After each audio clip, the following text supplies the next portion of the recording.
अध्यात्म विज्ञान कोई धर्म या संप्रदाय नहीं है, ये स्पिरिचुअल साइंस है जो कुदरत के कानून पर आधारित है। ये विज्ञान पूरे ब्रह्मांड के सभी रहस्यों को उजागर करता है और जीवन के सभी पहलुओं को समझने के लिए एक नई दृष्टि देता है। इसी को आर्ट ऑफ विजन कहते हैं, दुनिया को देखने की एक नई दृष्टि, जो अध्यात्म विज्ञानी परम पूज्य स्वामी श्री कमलेशानंद जी के निर्देशन में सनातन सत्य का अनुसंधान कर हमारे जीवन को प्रकाशित करे। जय सच्चिदानंद। निश्चय का मतलब क्या है? You accept with your understanding, not mechanically. Right.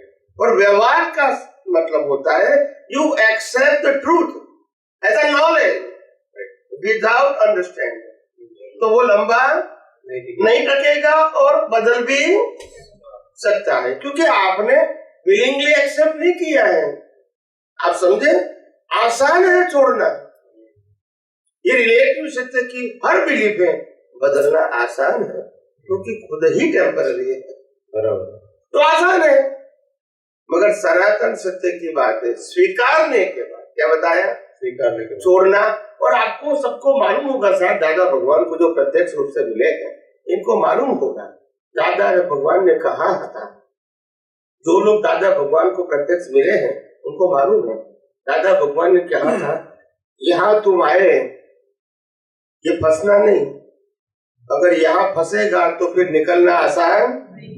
ये सुना होगा ऑडियो वीडियो कैसे। ये दादा भगवान की बात करता हूँ मैं, मेरी बात तो नहीं करता हूँ।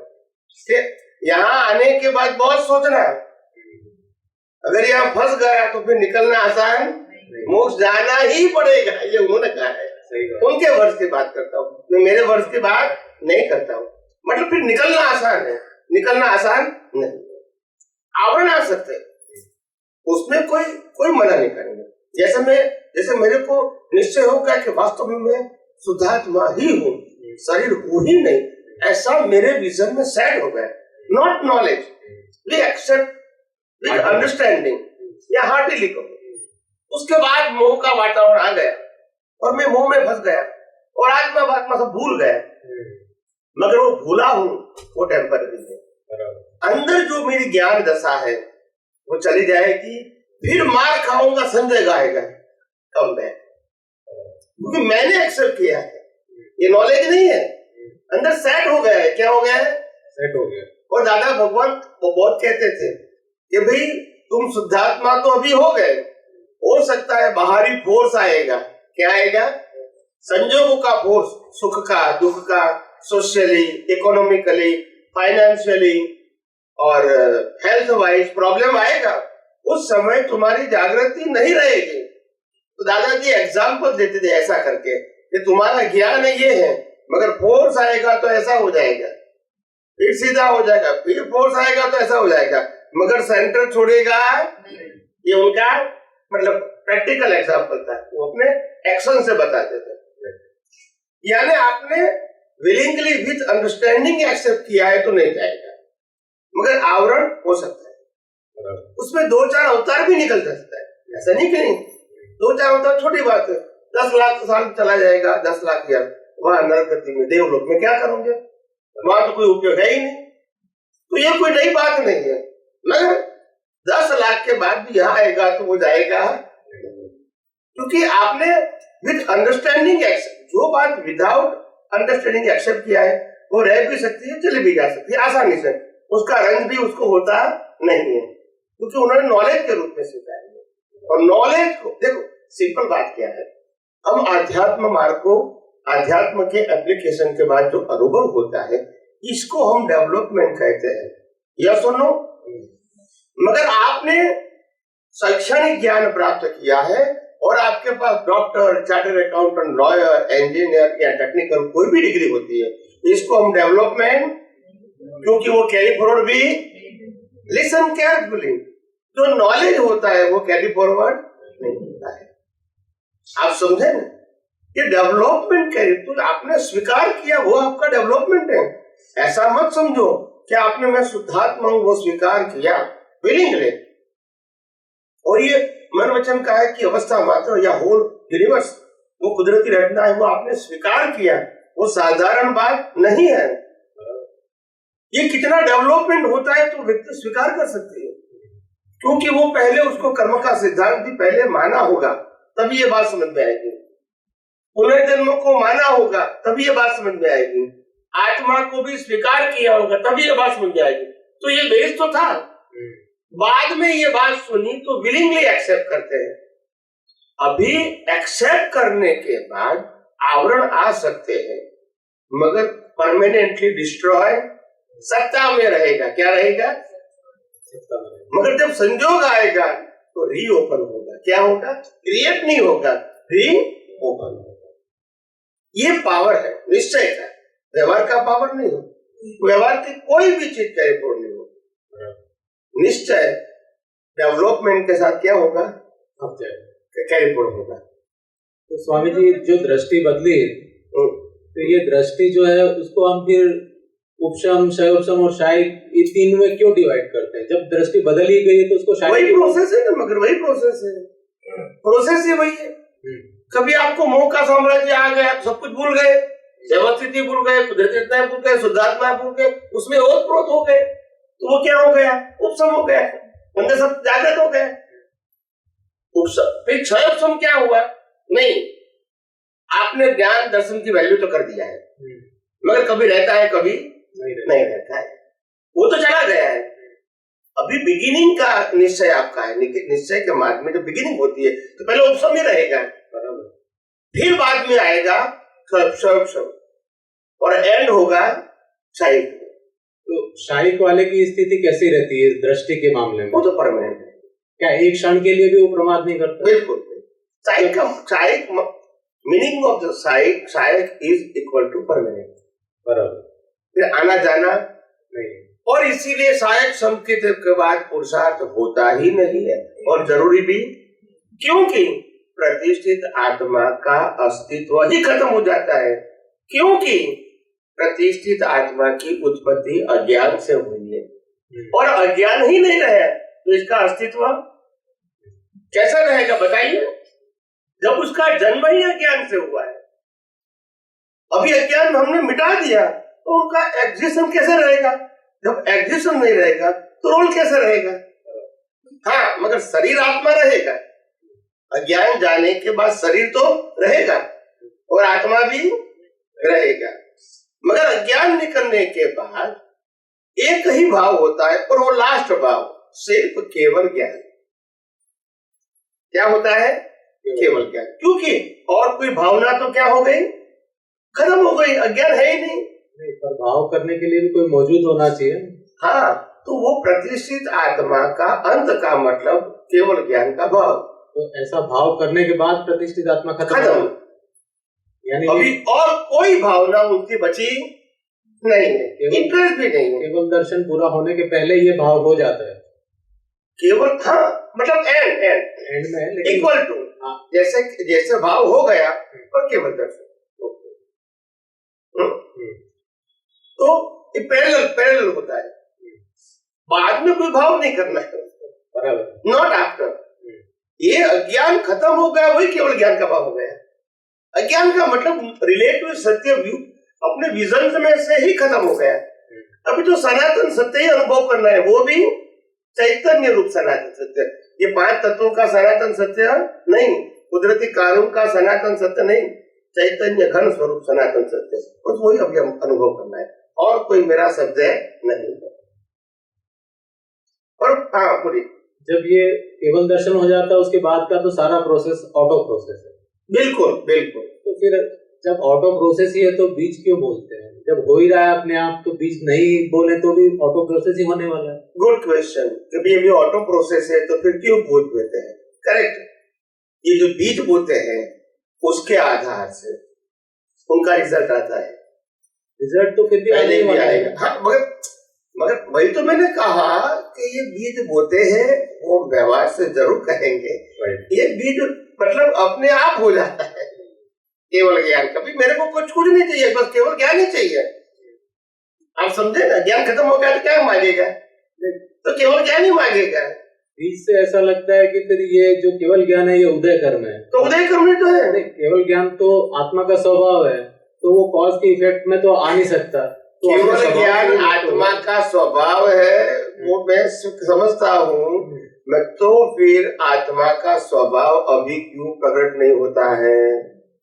सही बात है आपकी, अज्ञानता इसलिए प्रकट नहीं हो रहा है। बात वही हुई नहीं, लेकिन अज्ञानता चले जाने के बाद वो अपने ही स्वभाव से प्रकट होगा, नहीं कि किसी बीज के कारण वो प्रकट होगा। ये बीज के कारण इसीलिए होगा, बीज के कारण इसीलिए होगा क्योंकि जो भी व्यक्ति को केवल ज्ञान होने वाला है, लिसन केयरफुली, उन व्यक्ति का before they born in this universe कब केवल ज्ञान होगा, कौन सी अवस्था में होगा और कौन से संजोगों में होगा, वो भी फिक्स है।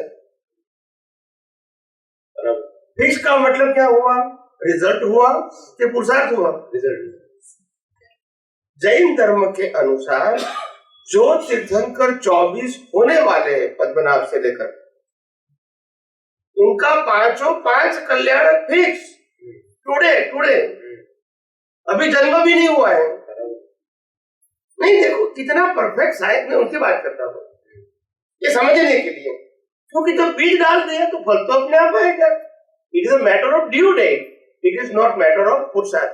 पुरुषार्थ कहोगे तो ड्यू डेट का मतलब ही नहीं है। फिर आप कह रहे हैं वो समझ में आ रहा है, लेकिन मैं बीज के लिए ऑब्जेक्शन इसलिए ले रहा हूँ क्योंकि हम जो शरीर से भोगते हैं जो कर्म, उनके लिए हम कह सकते हैं ये कॉज और इफेक्ट है, लेकिन जो चीज स्वभाव है उसको हम कॉज एंड इफेक्ट में नहीं डाल सकते, भले ये कर्मों के फिनिश होने के कारण ही प्रकट होता हो। ऐसा क्या है? हाँ, वो बराबर है। आत्मा का स्वभाव खुला होना ये टाइमिंग की बात है, और आत्मा की अनुभूति होना वो लास्ट बर्थ में सहज है। सबको विथ बॉर्न है, माता के घर में से ही है सबको, केवली हो या तीर्थंकर, उसमें कोई भेदभाव नहीं है। मगर केवल ज्ञान कब होगा वो सबका अलग अलग है। तो केवल ज्ञान और आत्मा का अनुभव ये दोनों डिफरेंस बातें हो गई। अनुभव सबको होता है, वो भी कम ज्यादा नहीं। समय का विक्षेप आना वो टाइमिंग का प्रश्न है, वो प्रमाद, इसको प्रमाद नहीं बोलते, कोई ड्यू डेट नहीं है। इसीलिए प्रमाद किसको बोलेंगे? जब पुरुषार्थ है और नहीं करेंगे तो क्या बोलेंगे? प्रमाद। या तो पुरुषार्थ ही नहीं है तो प्रमाद शब्द का यूज नहीं करेंगे। और इसीलिए विक्षेप शब्द शास्त्रों का शब्द है, मेरा शब्द नहीं है, इसको विक्षेप बोला जाता है। और जब केवल ज्ञान होने वाला है तब अपने आप 48 मिनट रहेगा, फिर परमानेंट 48 मिनट रहा मतलब केवल ज्ञान, फिर क्या हो जाएगा? परमानेंट, फिर कभी उसमें माइनस नहीं होगा। तो ये एक नेचुरल प्रक्रिया है। क्या है? नेचुरल प्रक्रिया है। और केवल ज्ञान को कॉज क्यों बताया है? क्योंकि पुरुषार्थ तो अज्ञान नाश करना है, वहां तक ही है। मगर इसको लास्ट बीज इसीलिए बताया क्योंकि आपको केवल ज्ञान होने में अंतर है। अगर तुरंत हो जाता है तो ये सब्जेक्ट केवल दर्शन के बाद तुरंत आ जाता है, तो फिर कॉज इफेक्ट नहीं बोलते, इसका एंड और इसकी बिगिनिंग। मगर ऐसा नहीं है, और इसीलिए मैंने कहा केवल दर्शन और केवल ज्ञान के बीच मिनिमम 1 बर्थ, सतयुग है या कलयुग है। ये कानून है, इसमें हम क्या कर सकते हैं? क्योंकि कॉज इफेक्ट है तभी तो ये बात है। अगर कॉज इफेक्ट नहीं होती तो सेम बर्थ में क्यों नहीं होता भाई? अगर केवल ज्ञान कॉज की इफेक्ट नहीं होती तो फिर केवल दर्शन हुआ, तो फिर केवल ज्ञान में क्या तकलीफ है भाई? तो शास्त्र, दादा भगवान और श्रीमद राजचंद्र तो ऐसे ही कहते हैं कि केवल ज्ञान केवल दर्शन एक ही साथ होता है। आप डिफरेंट पढ़ते हैं तो दोनों का लॉजिक हमें पता होना चाहिए, क्यों डिफरेंट पढ़ रहे हैं। तो उनके आप जो व्यक्ति से संलग्न रख के बात करते हैं उनमें आपके पास कोई प्रेजेंटेशन नहीं है, खाली वर्ड्स है, और मैंने प्रेजेंटेशन बताया है। इतना डिफरेंस है ना। आपको दोनों जो भी ओपिनियन है वो जो भी उन्होंने जो भी कहा वो आपने सिंपल स्टेटमेंट सुना है और आपने माना है, दोनों की बात करता हूँ। और मैंने जो प्रेजेंट किया उसके पीछे मैंने पूरा साइंस रखा। अभी उनका साइंस रखोगे तब मालूम होगा ना कि what is the difference. Statement का कंपैरिजन वो तो कोई व्यू पॉइंट हो गए, एक ये कहेगा एक ये कहेगा। जब ऑथेंटिक नहीं बोलोगे तो यू कैन नॉट कंपेयर। तो उसके पीछे आपको जब पूरी प्रोसेस मालूम है और एक्सप्लेन करोगे तो फिर उनके साथ कंपेयर कर सकते हैं। स्टेटमेंट से नहीं कर सकते, वो तो व्यू पॉइंट है। सही बात। तो व्यू पॉइंट की कंपैरिजन नहीं होती है। मगर पूरी साइंटिफिक प्रोसेस बताओ कि ये जो कहा है उसकी साइंटिफिक प्रोसेस ये है, तब तो किसी को भी स्वीकार करना पड़ेगा।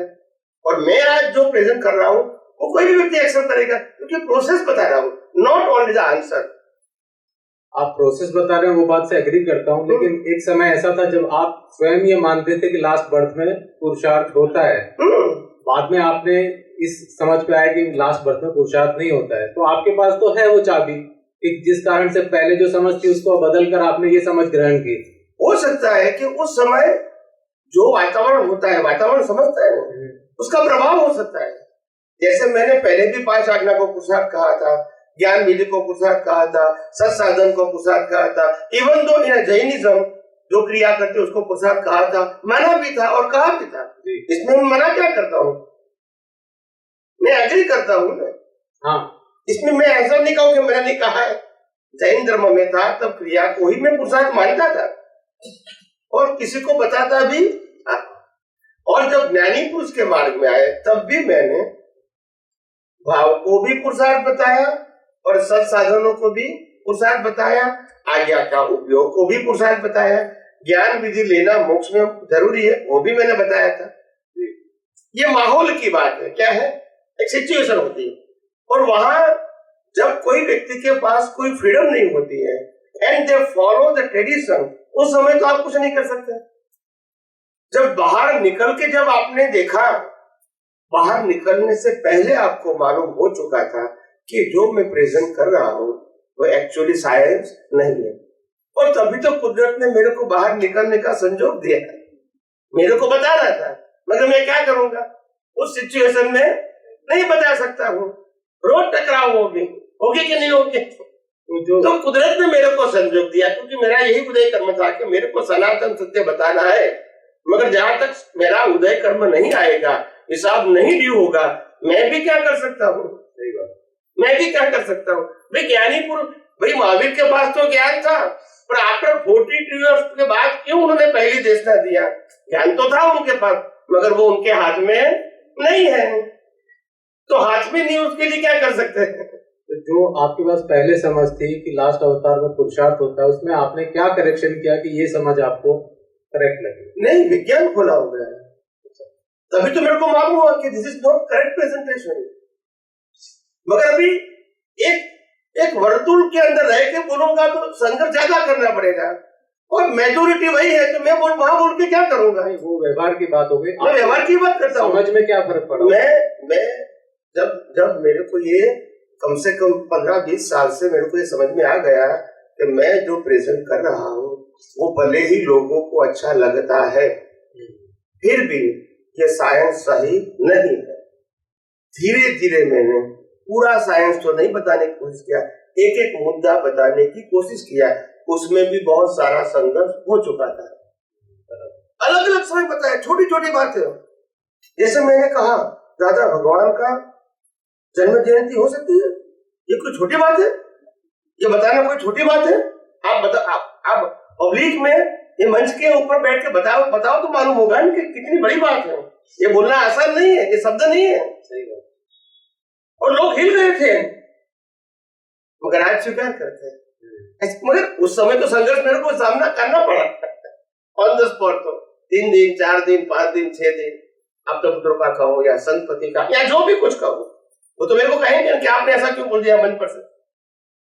तो मैंने उसको खुलासा भी किया, मगर उनका भी जो लिमिटेड सोच होने का कारण और पकड़ होने के कारण ये बात स्वीकारना उनके लिए आसान नहीं है। आप समझे कि नहीं? मगर मैं क्या करूं, मैंने तो बताया, बिल्कुल सूझबूझ के साथ बताया था, कोई क्रिटिसाइज करने के लिए नहीं बताया था, कि कम से कम रिलेटिव सत्य से बाहर निकले। That is my angle.